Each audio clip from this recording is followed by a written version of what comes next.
Hi, everybody. Mitch Tanenbaum here. Thanks for joining me today. I'm going to talk for a few minutes and hopefully not too long on the government's CMMC program. That stands for Cybersecurity Maturity Model Certification, keyword certification. This came about a couple of years ago because the government had implemented this standard from the National Institute of Standards and Technologies, or NIST, called NIST Special Publication 80171. And that special publication gave a set of controls that companies needed to follow. And there was for defense contractors and for government customers in general, there was a federal acquisition regulation and a defense federal acquisition regulation supplement rule that required that you be compliant with some or all of these controls, depending on which rule you're talking about.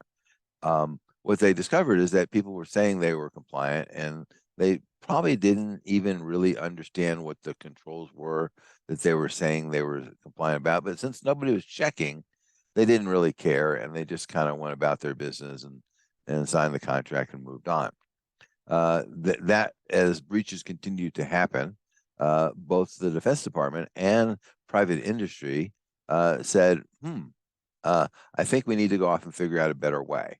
And so now we're seeing multiple federal departments like the Department of Education, the General Services Administration, foreign governments, and even private industry adopting this 80171 as a set of controls.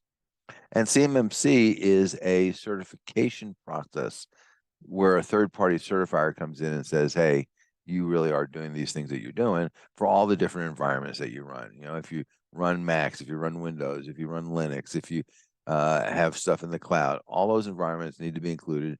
And part of what you have to do is create a system security plan, and that will cover all of that. So that's kind of the little bit of the history.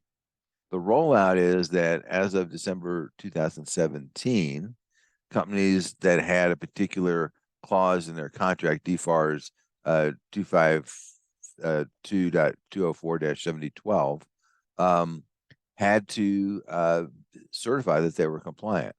When the government realized that that wasn't happening, they came out with a different DFARS, what's called an interim DFARS, D041, and that gave a whole bunch of stuff. It said you had to go score your compliance against a particular score sheet that the DoD came out with. You had to load your score in a database called SPRS, the Supplier Performance Risk Management System, and so on and so forth. And there were other DFARS clauses that came out at the same time that said, for example, you had to let the government come in and examine your system if they believed you were lying.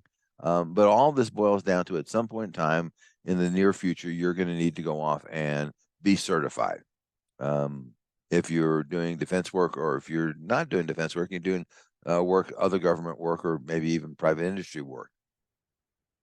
So the process of getting there is complicated because the people who are doing the certifying, they're not saying, gee, it's good enough, or nice try. I think we'll give you a pass this time. This is not one of those contests where everybody gets a ribbon.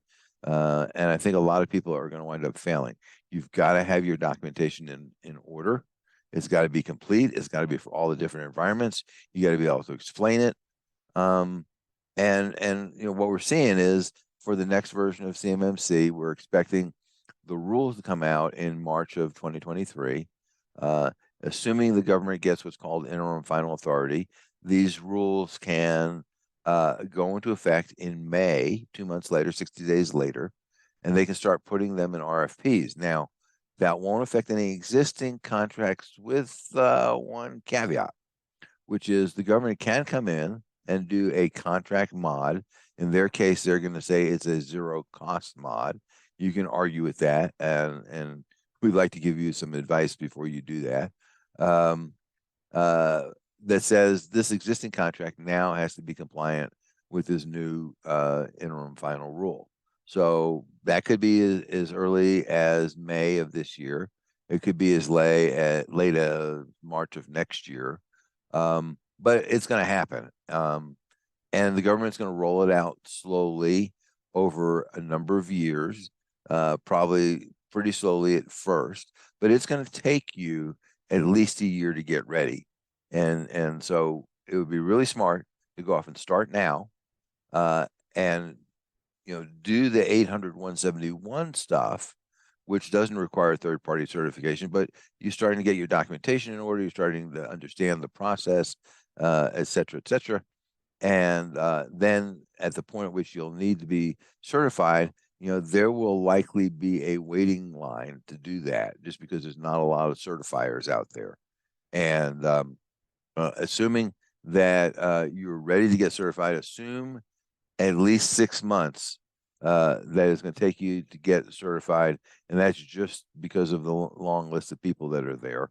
So the sooner you can get on that list, the better off you are.